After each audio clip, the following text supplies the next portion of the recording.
Boa tarde, pessoal. Conforme combinado, começando a nossa live aqui sobre perícia judicial. Vamos dar aí mais uns minutinhos enquanto as pessoas são notificadas para poderem acompanhar. A Heloísa já entrou aqui, tudo bem, Elo? E hoje nós vamos falar então sobre essa carreira de perito judicial. Depois desse post que eu fiz essa semana, muita gente andou me perguntando, demonstrando interesse, curioso para saber mais sobre a possibilidade de trabalhar como perito judicial. Então a proposta hoje é a gente conversar um pouco sobre esse assunto. Quem tiver interesse, tirar aí suas dúvidas e quem sabe vocês também aí terem mais essa opção de trabalho na carreira aí de vocês. Então vamos lá.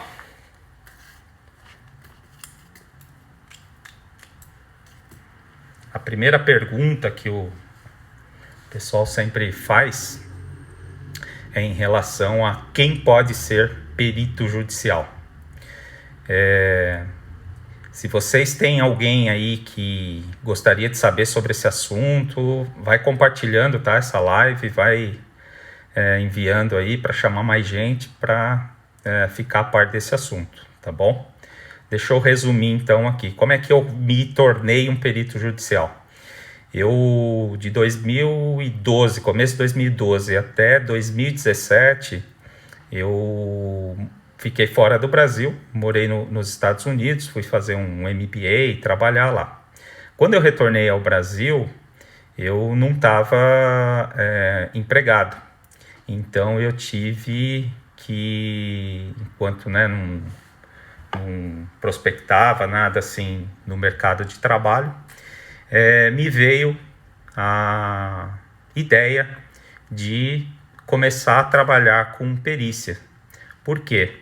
Ao longo da minha carreira, trabalhando em garantia da qualidade, na área de gestão da qualidade, é comum, principalmente quando você trabalha assim em empresas de bens de consumo, indústrias alimentícias, de cosmético, farmacêutica, como era o meu caso, eventualmente aparecem assim ações na justiça e dependendo do tipo de ação, pode ter o desdobramento de você ter um perito tendo que fazer uma diligência e conhecer as instalações, o processo, enfim.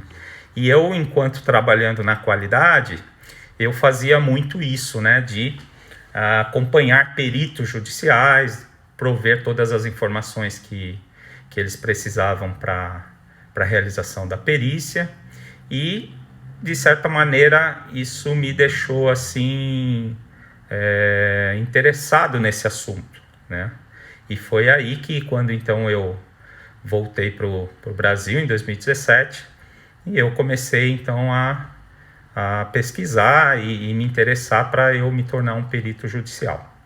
Então, a primeira dúvida aí que o pessoal tem é quem pode ser perito judicial. Então, qualquer pessoa que for assim, um profissional liberal ou a pessoa que é recém-formado, que tem um nível superior, funcionários de empresas, que nem é o meu caso, trabalho em outra empresa, mas desempenho, tenho essa tarefa, digamos assim, essa profissão de perito judicial, até pessoas assim aposentadas.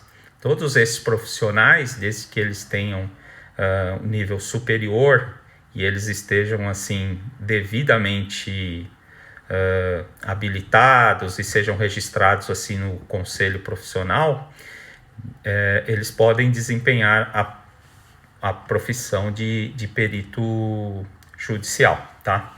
Então, uma coisa bem importante deixar claro aqui, que para ser perito judicial, não é necessário a pessoa prestar concurso público, tá? Então, uma coisa que é importante deixar claro, que as pessoas confundem muito, né? Existem, assim, o perito judicial, que é isso que eu estou falando agora, e existem o perito criminal, né? Que aí sim, você tem, assim, na Polícia Civil, na Polícia Federal, você tem peritos, né? Que fazem perícias e trabalham. Esses cargos, sim, esses peritos são demandam um concurso público, né? A pessoa ela tem que ter o nível superior, a formação em química, farmácia, enfim, e precisa ter feito concurso público para poder desempenhar essa função. Mas o perito judicial, nesse caso, já não é obrigatório e não é necessário, tá?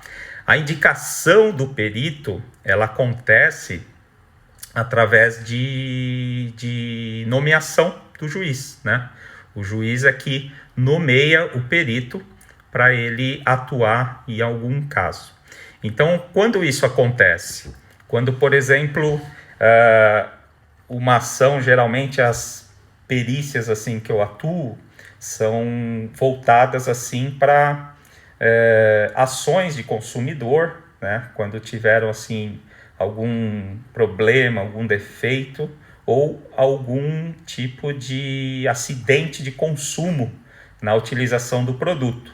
E aí, uma vez insatisfeito e não tendo ali a sua questão sanada junto ao próprio fabricante daquele produto, essa pessoa pode ingressar com uma ação na justiça pedindo alguma reparação. Geralmente as pessoas, né, pedem ali equiparações materiais e aí o desdobramento desse tipo de ação muitas vezes acaba em entender exatamente ali o que aconteceu com aquele produto. E o juiz, ele não se vê assim hábil, né, ou conhecedor, digamos assim, da matéria para poder arbitrar sobre aquilo.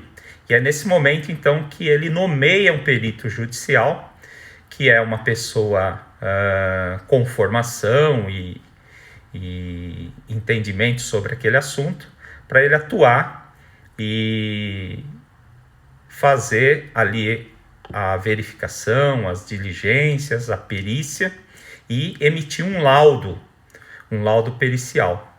No caso, esse laudo pericial, ele passa a ser, então, uma prova, né? Algo assim que passa a integrar o processo. E, então, uma das principais funções do perito judicial é justamente produzir essa prova para o processo. Deixa eu ver aqui, o pessoal já está perguntando, fazendo algumas perguntas. Deixa eu ver aqui. À medida que a gente vai conversando, vocês forem perguntando, a gente vai dando andamento, tá bom? Então o Rubens aqui, ele está perguntando se existe também a função de perito assistente, que é aquele que assessora as empresas e se defende ações trabalhistas, civis, etc.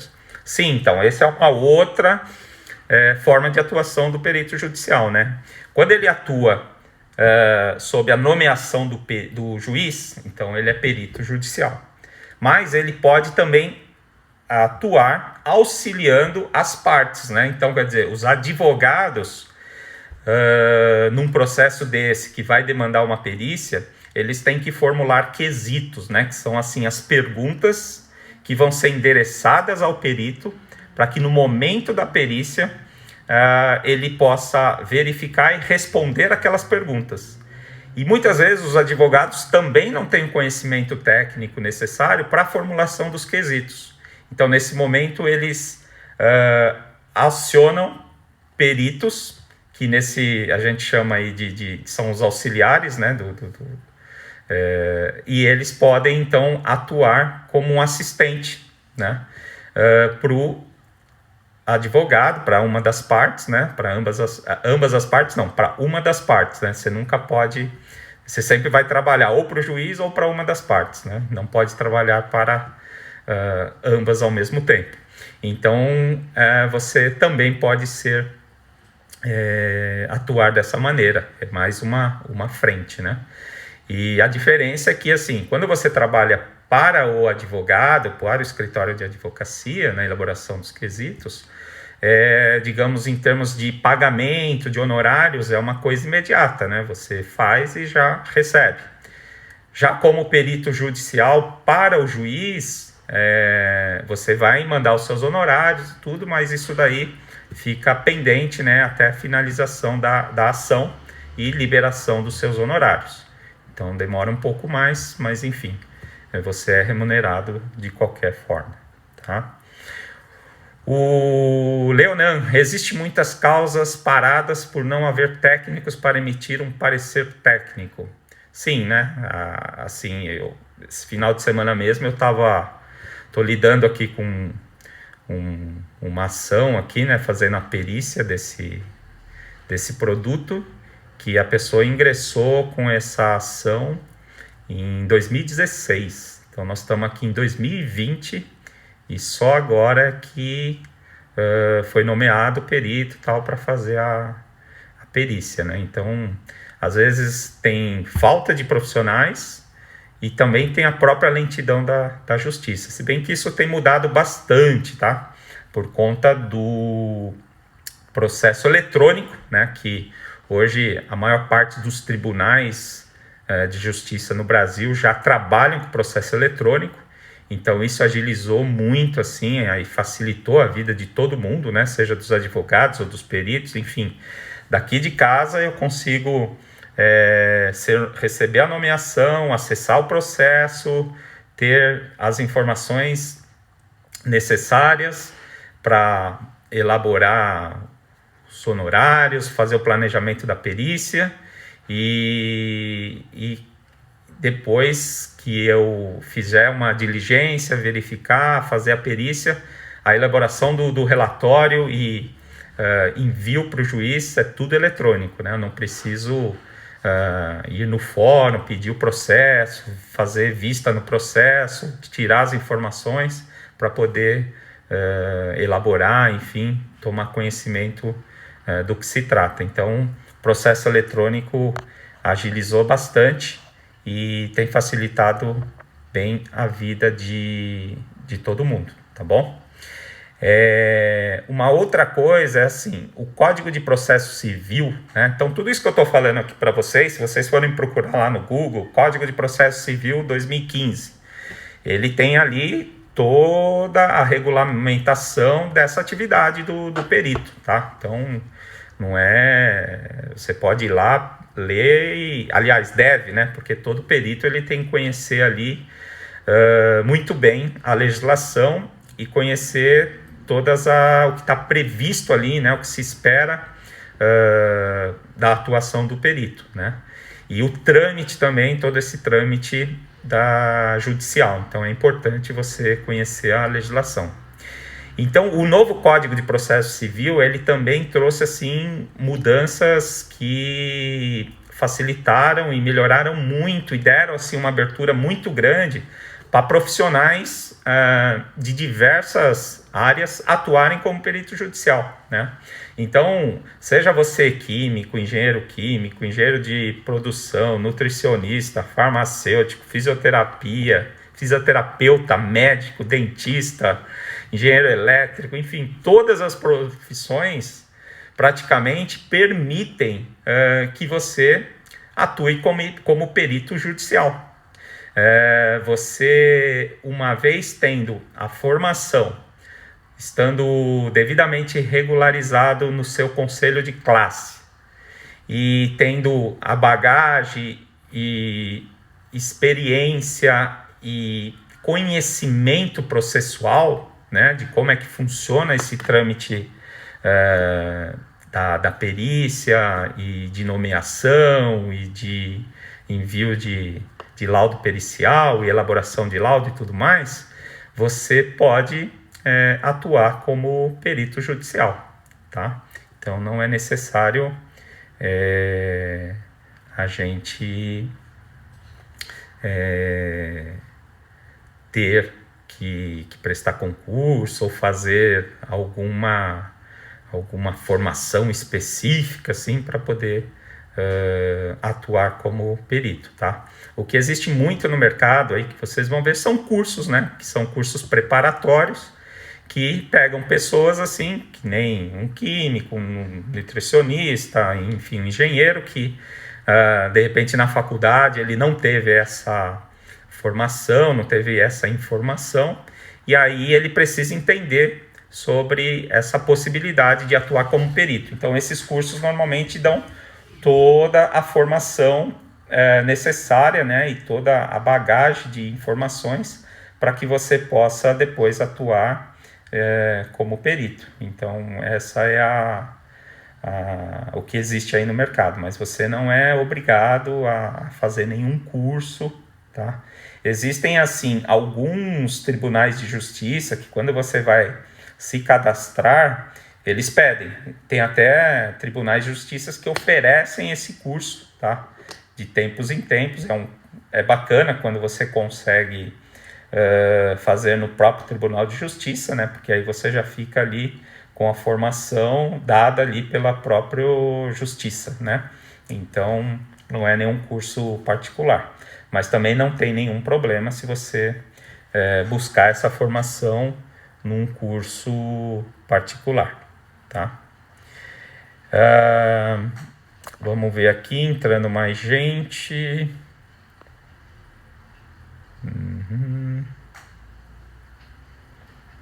Leonan, você está afirmando, desculpa, eu pensei que você estava perguntando, realmente, ele afirmou que tem muita causa parada aí por falta de parecer técnico, né? Então você já está por dentro dessa informação, né? Vamos lá. Então, perguntas que vocês tiverem, tá? Vão mandando para a gente poder esclarecer aqui, ó. O Pedro está perguntando onde faço o curso de perito judicial e quanto tempo leva. Bom, acabei de responder, né? Ou você procura no Tribunal de Justiça aí do teu estado, ou procura algum curso particular. Existem muitos aí que são oferecidos ou por ensino à distância, ou tem presenciais, né? Que eles fazem assim turmas, finais de semana. Enfim, existe uma variedade de empresas que fornecem, profissionais que fornecem esse tipo de curso quando você precisa. E a duração não é muito, é em torno de 21 horas, 24 horas, alguns de 16 horas, enfim, não passa ali de 24 horas esses cursos, tá? É uma formação relativamente rápida, tá? Aqui o Leonan, seu trabalho é PJ ou perito judicial? Eu atuo como perito judicial, tá? Mas não vivo disso, tá? Sou um profissional de empresa privada e como tenho essa bagagem, formação, né, na área de qualidade, né? Eu sou químico, já trabalhei muitos anos em indústrias alimentícias, químicas, farmacêuticas, então eu atuo como perito cadastrado aí em 3 tribunais, que é do Tribunal de Justiça do Rio de Janeiro, do Paraná e de São Paulo, tá? Então essas são as minhas atuações aí como perito judicial. Aqui o Rubens. Rubens, tudo bem? Pois é, rapaz, 23 anos, ó. O Rubens trabalhou comigo ali na Warner Lambert, depois Pfizer, enfim. Hoje eu até vou fazer um post, Rubens. Achei uma foto de 23 anos ali atrás Adams, eu ainda analista de laboratório. Mais tarde eu vou postar, você vai poder ver essa foto lá e me rever. Bom te ver também. A gente então falou aqui como se tornar um perito judicial, né? E muita gente pergunta, tá, mas como que é o trâmite ali para eu poder me cadastrar e efetivamente começar a atuar, né? Isso, geralmente, assim, os cursos, eles comentam e tal, mas eles não dão exatamente ali o passo a passo, tá? E isso é uma coisa que, assim, eu mesmo penei um pouco por isso, né? Até você conseguir ser nomeado, né? Porque o que acontece? Com esse novo código de processo civil, ele acabou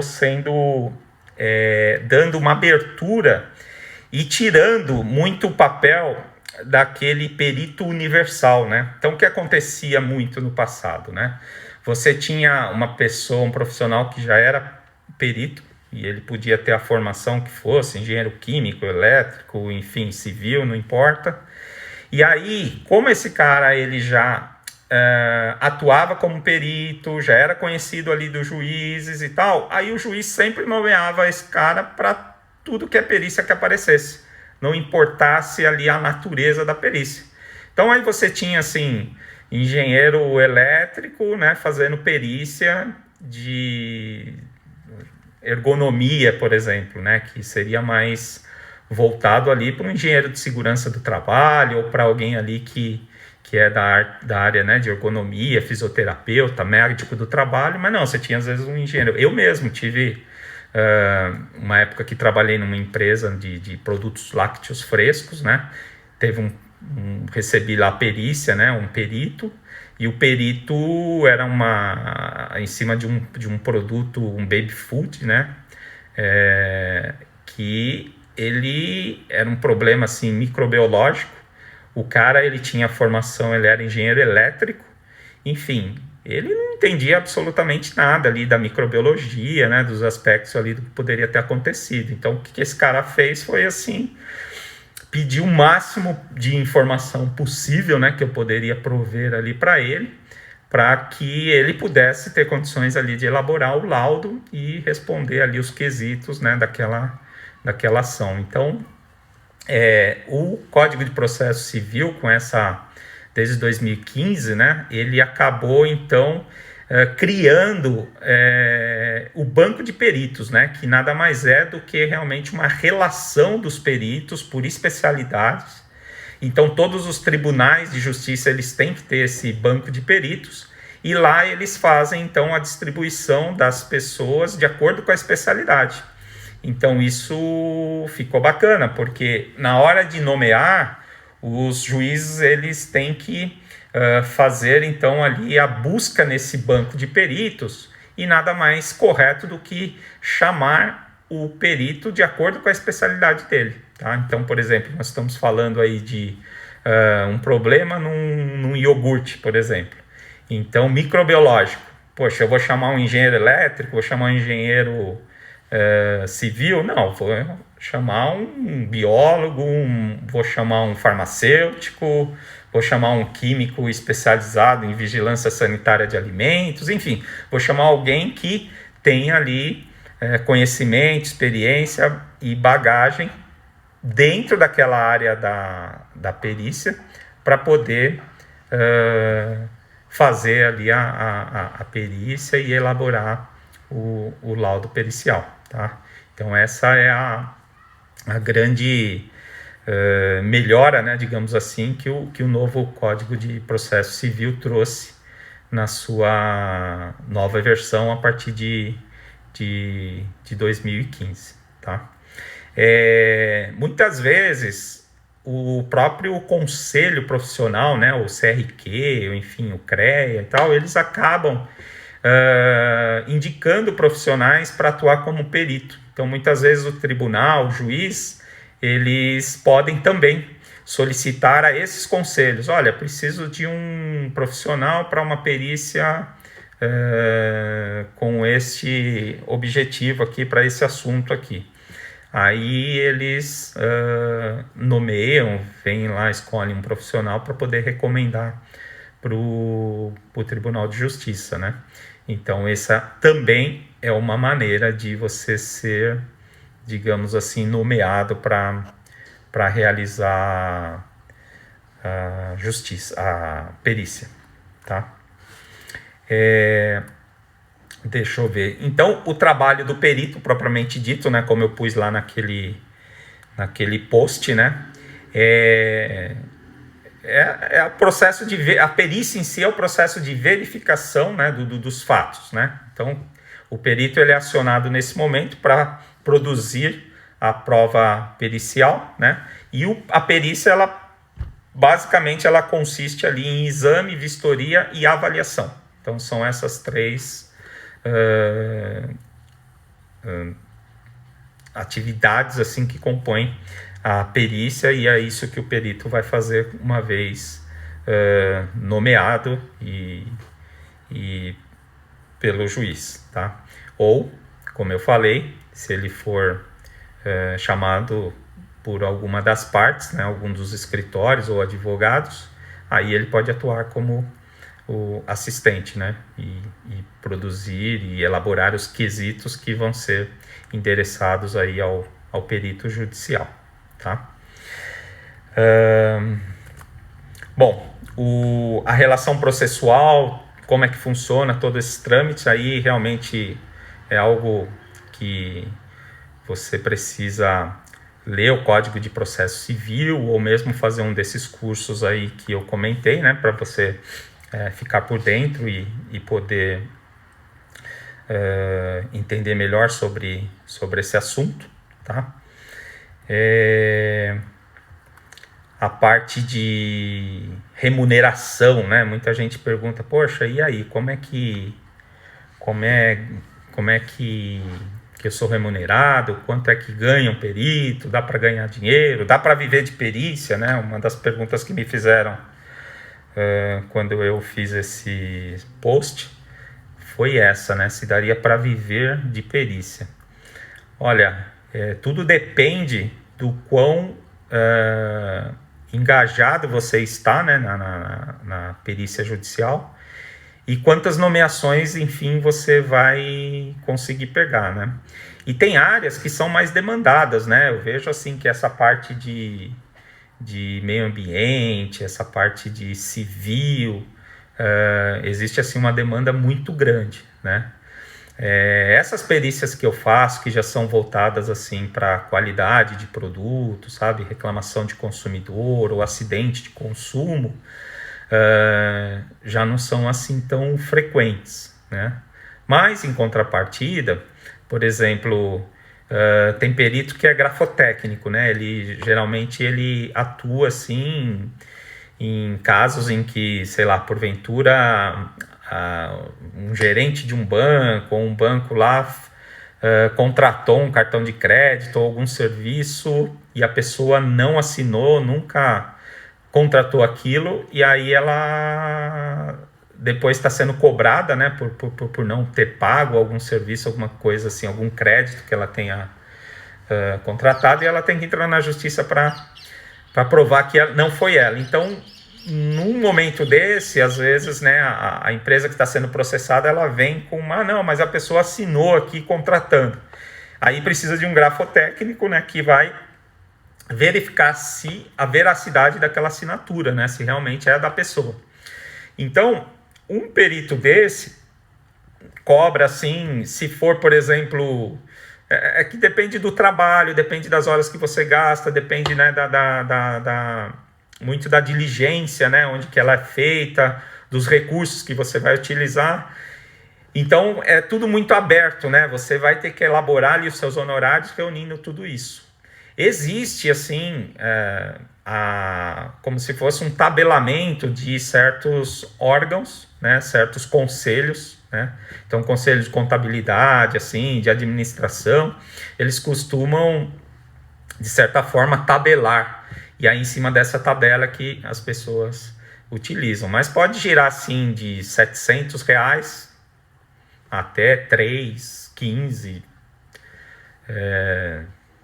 20 mil reais, dependendo como eu falei, de todo o trabalho, de tudo que está envolvido aí na perícia, né? Então, se você, por exemplo, o grafotécnico, né, você pega, digamos, a R$ 700 aí, você pega, sei lá, umas 5, 10 num mês, poxa vida, você já tem R$ 7 mil aí numa atividade de perito judicial. Então, tudo depende do quão nomeado você é, né, e o quão empenhado você está em realmente trabalhar como perito.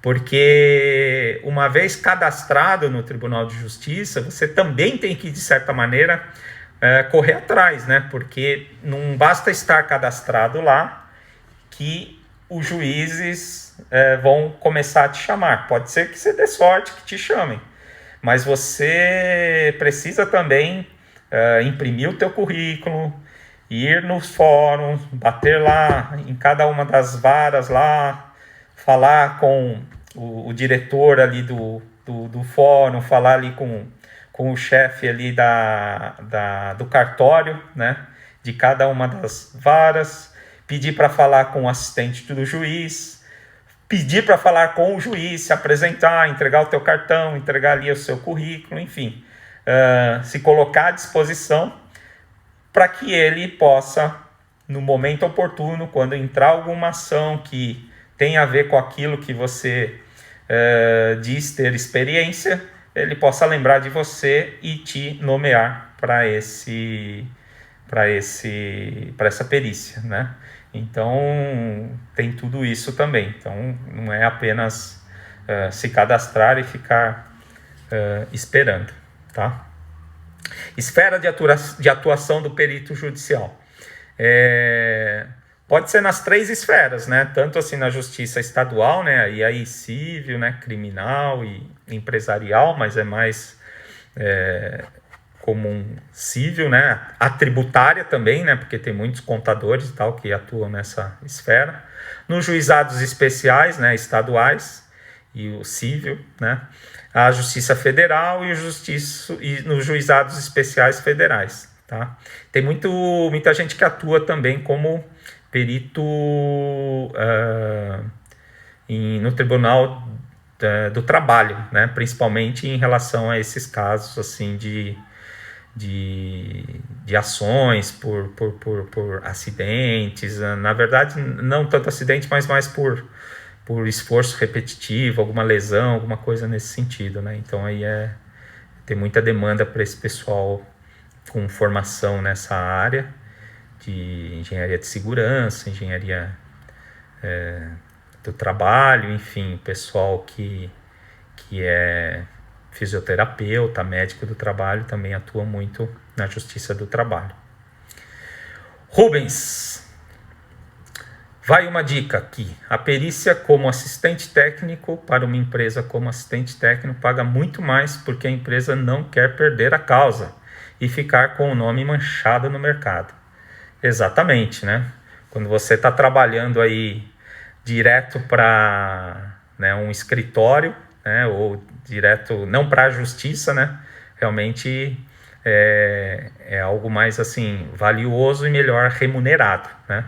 Mas, assim, o sucesso do perito está muito associado a isso, né? A qualidade do trabalho que ele faz, né? Então, se você tem ali uma boa formação, você faz ali um trabalho bem feito, sabe? Um laudo bem elaborado, um laudo que, digamos assim, ganhe causas, você sempre vai estar sendo lembrado, sempre vai estar sendo requisitado e o teu valor no mercado, digamos assim, né? O valor do teu trabalho, ele passa a ser maior, né? Você passa a ser valorizado, né? E bem lembrado aqui, o Rubens ele está falando, né, da atuação de causas trabalhistas de insalubridade e periculosidade, né? Nesse momento aí que realmente os peritos atuam, né, na justiça do trabalho. Bom, eu acho que em termos de perguntas aí que o pessoal tinha feito, eu consegui explanar tudo. Não lembro de mais nenhum. Se vocês tiverem mais alguma pergunta, mais alguma dúvida, alguma coisa aí que que não ficou claro, aproveita e já manda aqui para a gente tentar responder, tá? Uma única... Isso varia, assim, de tribunal para tribunal, né? Só seria, assim, uma dica, né? No caso, no Rio de Janeiro, o Tribunal de Justiça do Rio de Janeiro, normalmente quem cuida de fazer todo o cadastramento de peritos e tudo mais do banco de peritos é o Sejude, né? Então tem que procurar pelo Sejude. Já no Tribunal de Justiça de São Paulo e do Paraná, aí você tem que procurar por auxiliares da Justiça. Essas são as formas, os termos com os quais os tribunais de justiça do Rio, São Paulo e Paraná trabalham, né? Mas enfim, cada um usa o termo que melhor lhe convém, cada estado tem ali sua estrutura e a sua maneira de regulamentar isso daí, mas tudo isso seguindo ali, novamente, o Código de Processo Civil 2015, que regulamenta ali a atividade do perito judicial. Então é isso, pessoal, espero ter sido útil, espero ter sanado aí todas as perguntas que porventura vocês tenham, e fica então aberto aí mais essa possibilidade para você que é profissional com nível superior, de poder também atuar como perito judicial à medida que você se preparar e tiver informado para fazer isso, tá bom? Obrigado, um abraço, Rubens, valeu, bom te reencontrar, vamos ver se a gente conversa aí por fora, e um bom domingo aí para vocês e uma boa semana, tá ok? Fui, tchau, tchau.